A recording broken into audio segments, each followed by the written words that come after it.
Paper leak के बाद NEET परीक्षा रद्द, सीबीआई करेगी मामले की जांच, नई तारीख जल्द। देश की सबसे बड़ी मेडिकल प्रवेश परीक्षा नीट यूजी 2026 को लेकर बड़ा फैसला लिया गया है।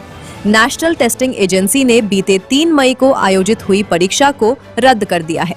केंद्र सरकार की मंजूरी के बाद ये फैसला पेपर लीक और परीक्षा प्रक्रिया में गड़बड़ियों के आरोपों के बीच लिया गया। अब परीक्षा दोबारा आयोजित की जाएगी, जिसकी नई तारीख जल्द घोषित की जाएगी। 25 लाख से ज्यादा छात्रों को अब फिर से परीक्षा देनी होगी। इस फैसले के बाद छात्रों और अभिभावकों के बीच चिंता और नाराजगी दोनों देखने को मिल रही है। सर, बहुत बुरा लगता है। पूरा साल हम प्रिपेयर करते हैं, इतनी हम मेहनत करते हैं, like there are so many sleepless nights, so much hard work that we put in, but last में ऐसा हो जाता है तो हम बता भी नहीं सकते कैसा लगता है। सर, बहुत असर पड़ा है एक्चुअल में। आज ही सुबह ये खबर आई है कि नीट की परीक्षा रद्द कर दी गई है और फिर दोबारा नीट करवाने की तैयारी हो रही है। तो मैंने जैसे ही बच्चों को ये खबर दी और मैंने बच्चों को बताया कि एक्चुअल में ऐसा होने वाला है, तो हमारे बच्चे बहुत घबरा चुके हैं एक्चुअल में, क्योंकि बच्चे पहले से टेंशन में थे। उन्होंने एक्सपेक्टेड स्कोर अपने कैलकुलेट करके रखे थे। एक बच्चा हमारे यहाँ 680 स्कोर कर रहा था, एक बच्चे के हमारे 604 आ रहे थे। मतलब हमारे पास लगभग 4 से 5 बच्चे ऐसे थे जो 600 अबव स्कोर कर रहे थे।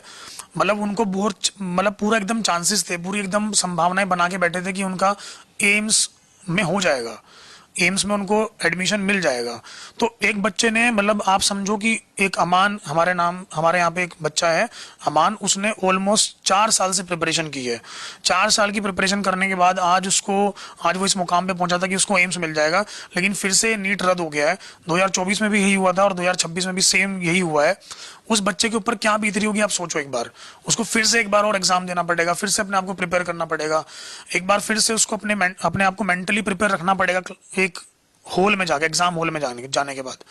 सबसे पहले मैं उन लाखों बच्चों को और उनके पेरेंट्स को अपनी तरफ से पूरी संवेदना देना चाहता हूं जो इस परीक्षा के रद्द होने से प्रभावित हुए हैं। मैंने भी अपनी जिंदगी में आईआईटी का पेपर दिया था पहले, फिर सिविल सर्विसेज का पेपर दिया था। मैं जानता हूं कि किस तरह से कठोर तपस्या करनी पड़ती है। हमारा एक छोटा सा घर होता था वहां पे हिसार में, ऊपर एक छोटा सा कमरा बनवा लिया था। 24 घंटे उस कमरे में बैठा मैं तैयारी करता रहता। फॉर्चुनेटली उन दिनों में पेपर लीक नहीं हुआ करते थे। इतना गरीब परिवार होते हैं वो गरीब परिवार, कोचिंग इतनी महंगी है। कोचिंग करने के लिए कई लोग दिल्ली आके रुकते हैं, दिल्ली में किराए की जगह लेते हैं बच्चे।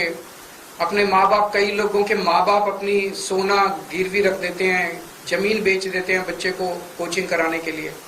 और उसके बाद अगर पेपर लीक हो जाए तो उससे बड़ा मैं समझता हूं कि धोखा किसी के साथ नहीं हो सकता। और ये नीट का पेपर पहली बार लीक नहीं हुआ।